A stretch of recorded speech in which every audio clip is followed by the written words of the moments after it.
সুপ্রিয় শিক্ষার্থীবৃন্দ, তোমাদের সবাইকে আজকের ক্লাসে স্বাগত জানাচ্ছি। প্রিয় শিক্ষার্থীবৃন্দ, আমরা কার্যপত্র অধ্যায়টি করছিলাম। এর আগে আমরা 3টি ক্লাস করেছি। আজকে আমরা চতুর্থ ক্লাস করব এবং একটি ব্যবহারিক সমস্যা নিয়ে আলোচনা করব। তো চলো আমরা দেখে নিই আজকের ব্যবহারিক সমস্যাটি। এখানে একটি আমরা ব্যবহারিক সমস্যা দেখতে পাচ্ছি। একটি রেওয়া মিল দেওয়া আছে এবং তার নিচে 4টি সমন্বয় দেওয়া আছে। তো তোমরা সবাই জানো যে কার্যপত্র সমাধান করতে হলে প্রথমে আমাদেরকে সমন্বয় দাখিলা দিতে হয়।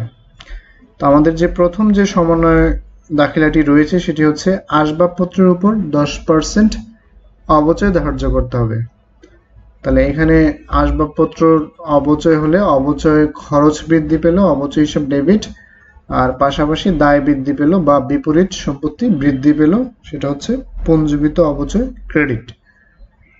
আর 10% অর্থাৎ আসবাবপত্র রয়েছে 20,500 টাকা, তার 10% হচ্ছে 2,050 টাকা। দ্বিতীয় যে সমন্বয় দাখিলাটি রয়েছে সেটা হচ্ছে অগ্রিম বীমার 2,000 টাকা মেয়াদ উত্তীর্ণ হয়েছে, অর্থাৎ অগ্রিম বীমা দেওয়া ছিল সেটার মেয়াদ উত্তীর্ণ হয়েছে, অর্থাৎ খরচ হয়েছে।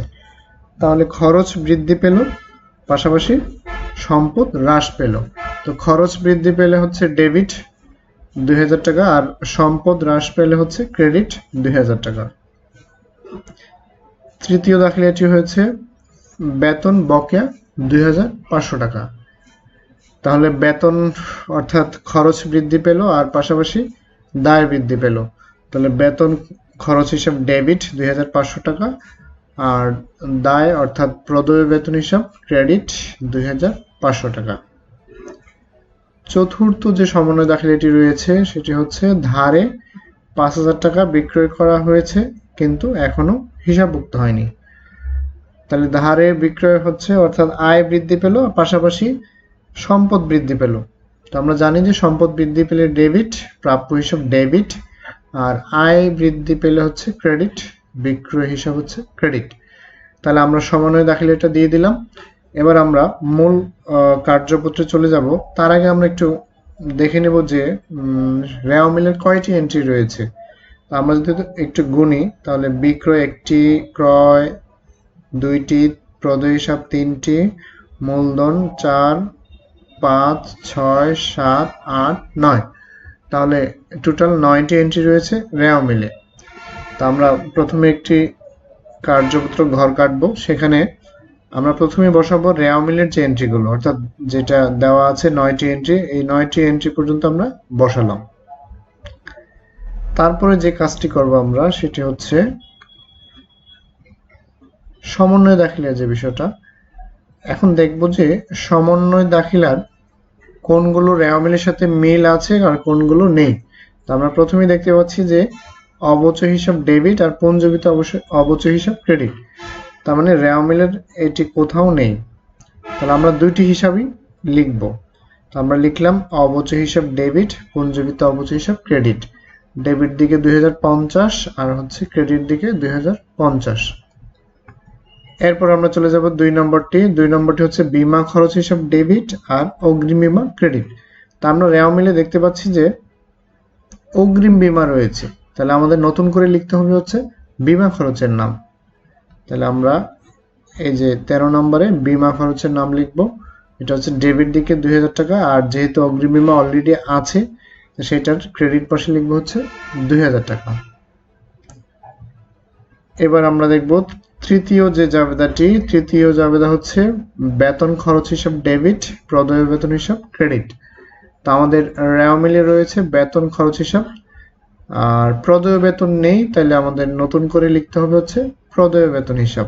প্রদেয় বেতন হিসাব আমরা লিখব 2,500 টাকা ক্রেডিট দিকে, আর বেতন যেহেতু অলরেডি আছে তো সেটা আমরা ডেবিট দিকে লিখব 2,500 টাকা। চতুর্থ জাবেদাটি হচ্ছে প্রাপ্য হিসাব ডেবিট, বিক্রয় হিসাব ক্রেডিট। তা আমরা দেখতে পাচ্ছি যে রেওয়া মিলে অলরেডি প্রাপ্য হিসাবও আছে এবং বিক্রয় হিসাবও আছে। তাহলে নতুন করে আর হিসাব লেখার দরকার নেই, জাস্ট আমরা টাকাটা বসাবো যে বিক্রয়ের ক্রেডিট দিকে 5,000 আর প্রাপ্য হিসাবের ডেবিট দিকে 5,000 টাকা। তাহলে আমাদের রেওয়া মিল তো আমাদের দেওয়াই ছিল, সমন্বয়ের এন্ট্রিগুলো আমরা বসিয়ে ফেললাম। এবার আমরা সমন্বিত রেওয়া মিল, আয় বিবরণী এবং আর্থিক অবস্থার বিবরণী তিনটা সলিউশন করব। তো প্রথমে যেটা রয়েছে, বিক্রয় ক্রেডিট দিকে দেওয়া আছে হচ্ছে 52,500 আর সমন্বয়ের করে ক্রেডিট দিকে দেওয়া আছে 5,000। তার মানে হচ্ছে যে ক্রেডিট আর ক্রেডিট দুইটাই ক্রেডিট, তাহলে প্লাস হবে 52,500 আর 5,000 হচ্ছে 57,500। তাহলে সমন্বিত রেওয়া মিলের ঘরে লিখলাম আমরা 57,500 টাকা। আর বিক্রয় যেহেতু আয়, তাহলে আমরা এটা আয় বিবরণীর ক্রেডিট পাশে লিখব। তারপরে রয়েছে হচ্ছে ক্রয়। ক্রয় হচ্ছে ডেবিট দিকে 20,000 টাকা, ক্রয়ের সাথে সমন্বয় নেই, তাহলে আমরা সমন্বিত রেওয়া মিলের ঘরে লিখলাম 20,000। আর যেহেতু ক্রয় হচ্ছে খরচ, তাহলে সেহেতু হচ্ছে আয় বিবরণীর ডেবিট দিকে 20,000 টাকা। তারপরে রয়েছে প্রদেয় হিসাব। প্রদেয় হিসাব ক্রেডিট দিকে 6,250, এটার সাথেও সমন্বয় নেই, তাহলে সমন্বিত রেওয়া মিল হচ্ছে 6,250। আর প্রদেয় হিসাব হচ্ছে এটা দায় হিসাব, তাই আমরা লিখবো এটা আর্থিক অবস্থার বিবরণীর ক্রেডিট পাশে। তারপরে রয়েছে মূলধন। মূলধন হচ্ছে 25,000 টাকা, এর সাথেও সমন্বয় নেই, তাই আমরা প্রথমে লিখবো সমন্বিত রেওয়া মিলে। আর মূলধনে হচ্ছে একটি মালিকানা সত্ত্ব হিসাব, তাই সেটা লিখবো হচ্ছে আর্থিক অবস্থার বিবরণীর ক্রেডিট পাশে। অর্থাৎ আর্থিক অবস্থার বিবরণীতে আসবে হচ্ছে সম্পদ, দায় এবং মালিকানা সত্ত্ব, এই তিনটি হিসাব। আর আয় বিবরণীতে আসবে হচ্ছে আয় এবং ব্যয়গুলো। 5 নম্বরে রয়েছে হচ্ছে প্রাপ্য হিসাব। প্রাপ্য হিসাব ডেবিট দিকে 20,000 টাকা, আর সমন্বয়ে পাচ্ছি আমরা 5,000 টাকা, সেটাও ডেবিট দিকে। তাহলে 20,000 আর 5,000 যোগ করলে হচ্ছে 25,000। সমন্বিত রেওয়া মিলের ঘরে লিখবো 25,000। আর প্রাপ্য হিসাব হচ্ছে একটি সম্পদ হিসাব, সেটি লিখবো হচ্ছে আর্থিক অবস্থার বিবরণীর ঘরে ডেবিট দিকে। তারপর আসবাবপত্র। আসবাবপত্র হচ্ছে ডেবিট দিকে 20,500 টাকা, সমন্বিতর ঘরে লিখবো হচ্ছে 20,500। আর যেহেতু এটা সম্পদ, সেটা চলে যাবে হচ্ছে আর্থিক অবস্থার বিবরণী ডেবিট পাশে। তারপরে রয়েছে বেতন খরচ। বেতন খরচ হচ্ছে ডেবিট দিকে 7,000, সমন্বয়ে রয়েছে 2,500 টাকা, তাহলে ডেবিট ডেবিট যোগ হবে 7,000 এবং 2,500 মিলে হচ্ছে 9,500 টাকা। আর যেহেতু এটা খরচ, সেহেতু এটা আয় বিবরণীর ডেবিট পাশে বসবে। অগ্রিম বীমা হচ্ছে 3,750 টাকা ডেবিট পাশে, এবং সমন্বয়ে দেওয়া আছে ক্রেডিট পাশে হচ্ছে 2,000 টাকা। তাহলে একটি হচ্ছে ডেবিট আর একটি ক্রেডিট, তাহলে ডেবিট থেকে ক্রেডিট মাইনাস হবে, তাহলে 3,750 থেকে যদি আমরা 2,000 টাকা মাইনাস করি, থাকবে হচ্ছে 1,750 টাকা। আর অগ্রিম বীমা হচ্ছে সম্পদ, সে কারণে আর্থিক অবস্থার বিবরণীর ডেবিট পাশে বসবে। তারপরে রয়েছে নগদ তহবিল। নগদ তহবিল হচ্ছে ডেবিট দিকে 12,500, আমরা প্রথমে বসাবো সমন্বিত রেওয়া মিলের ঘরে। আর নগদ তহবিল ও সম্পদ, তাই হচ্ছে আর্থিক অবস্থার বিবরণী ডেবিট পাশে বসবে।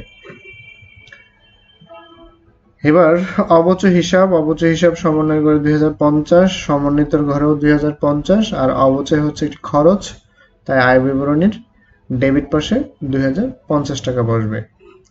পুঞ্জীবিত অবচয়। পুঞ্জীবিত অবচয়ের ক্রেডিট পাশে এখানে 2,050, সমন্বিত রেওয়া মিলের ঘরেও বসাবো 2,050। আর এটি হচ্ছে বিপরীত সম্পত্তি হিসাব, যা দায়ের ন্যায় কাজ করে, তাই আমরা এটা ক্রেডিট পাশে বসাবো 2,050।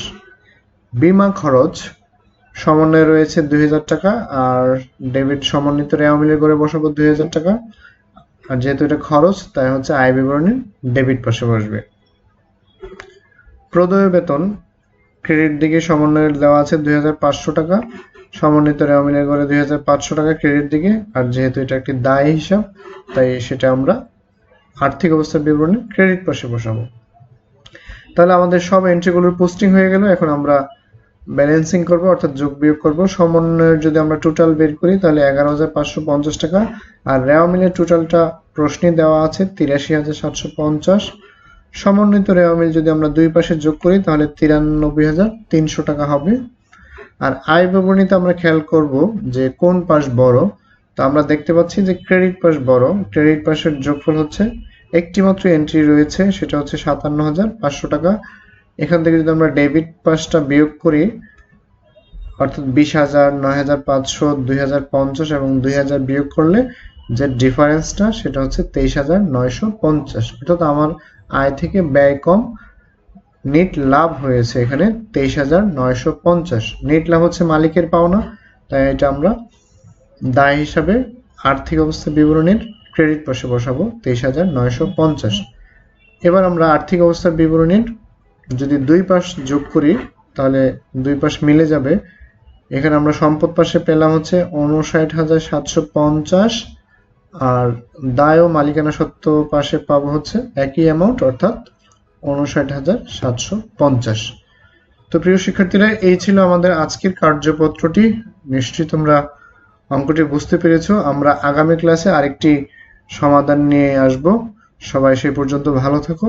আল্লাহ হাফেজ।